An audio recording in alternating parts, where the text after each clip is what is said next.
Hello everyone, welcome to Unreal Engine 4 Beginners tutorial. We are making a dungeon crawler game, and in our last lesson we made the different kinds of attacks based on distance. So when we are a certain distance away, they can throw daggers at us, but it's a flawed system at this point because if I take cover I can still get damaged and I can still die. So in this video we'll be fixing these bugs. There are a few more that I would like to address in this video. And before we go into more depth, I would like to thank my Patreons for supporting me and my work. Thank you so much. And if anyone else wants to do it, you can surely do it. It's only for $3 a month, and you get access to all the project files and the extra assets that are made by me. So with that being said, let us get back to our programming. So the first thing is very simple. The first bug, make sure that you have your static meshes, and over in the detail make sure all of them have generate overlap, and make sure this is set to block all. Default block all. Okay, just like that. Now if I'm to go and hide behind the wall, actually I can still get hit. Okay, so I think I know the issue. It's in BP enemy dagger, and over here I'll do a sequence first, and from here I will cast to static mesh actor, and if it is true I would like to destroy it. Okay, I will simply destroy it. So just like that. Now if I'm to go back into cover, now you can see the daggers do not hurt me and they get destroyed on touching the wall itself. So that's good enough. Okay, and another thing that I would like to do is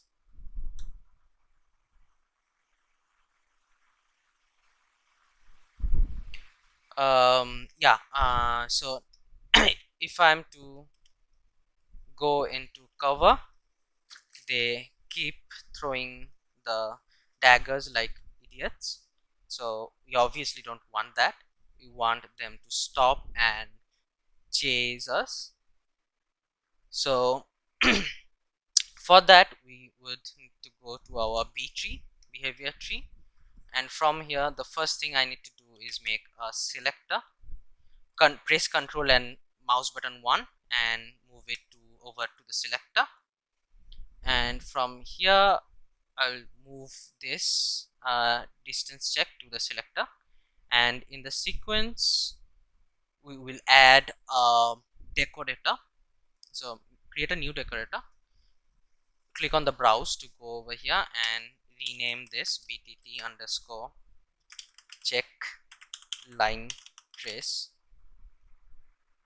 for dagger, and over here we'll do a condition check AI. So this one would first let's get the mesh. Can I get the mesh directly from here? I cannot, so I'll get the enemy reference. Okay, so from here I will get enemy, no sorry, I will get the mesh itself, and I'll get socket location. This one would be the head.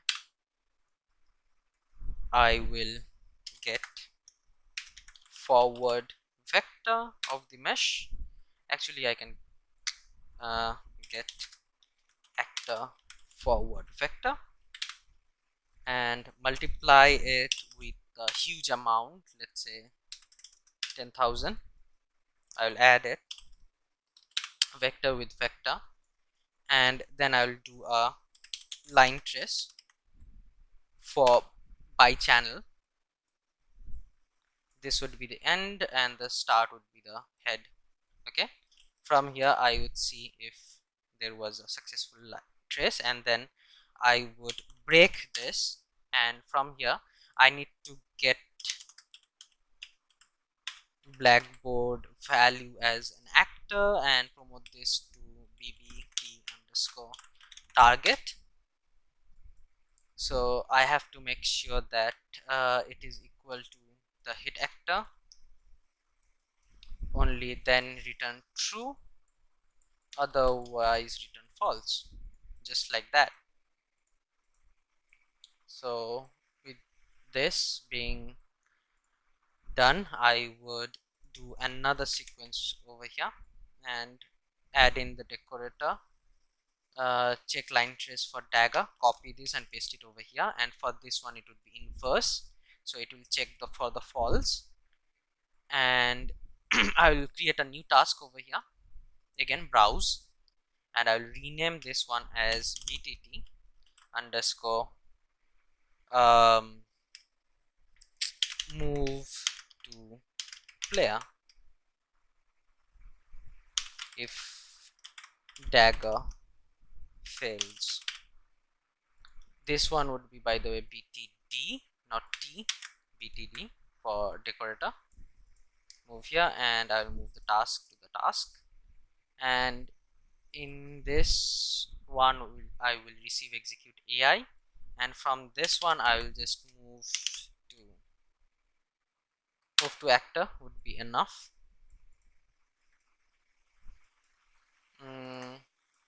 This one would be the target. The goal would be get blackboard value as actor, promote to variable bb key underscore target, make sure it's instance editable, check over here, make sure this is instance editable as well, and on that finish execute to be true, and we are done. So let's go back over here, make sure that the target is set properly, and over here call in btt move to player if target fails, and the target is this. So I think we are done. Let's see. Okay, so the first time round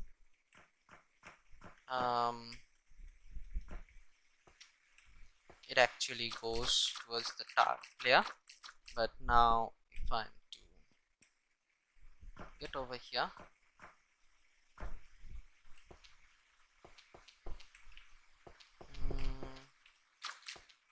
right, this is failing because I think the player doesn't have visibility collision set to overlap. I think it's set to ignore. Let's make it to custom, and it was actually, so make it to block. Okay, just like that. And then over here, as you can see, he's throwing, they are throwing, but I go to cover, now they are not throwing anything.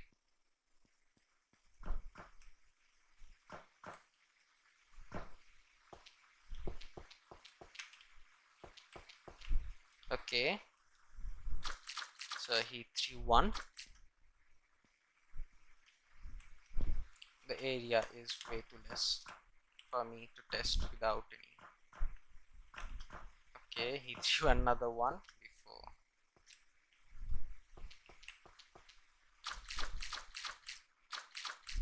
Okay, let's see.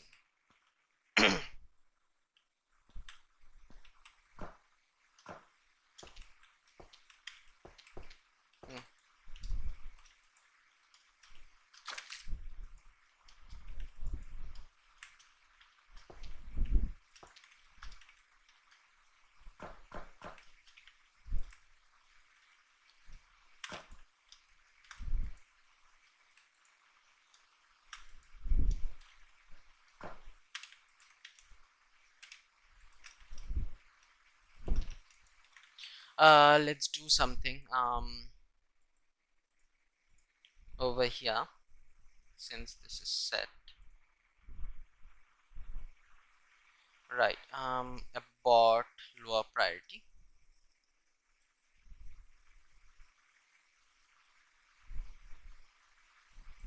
And the other thing should be, wait, this one. Let's for duration. So there was a perfect hit, and if there's a perfect hit, actually let's do it for, yeah, that's way too many lines for one frame, right? So yeah, that's properly done. So yeah, they will still throw if the line trace is perfectly fine. If not, they will come to us.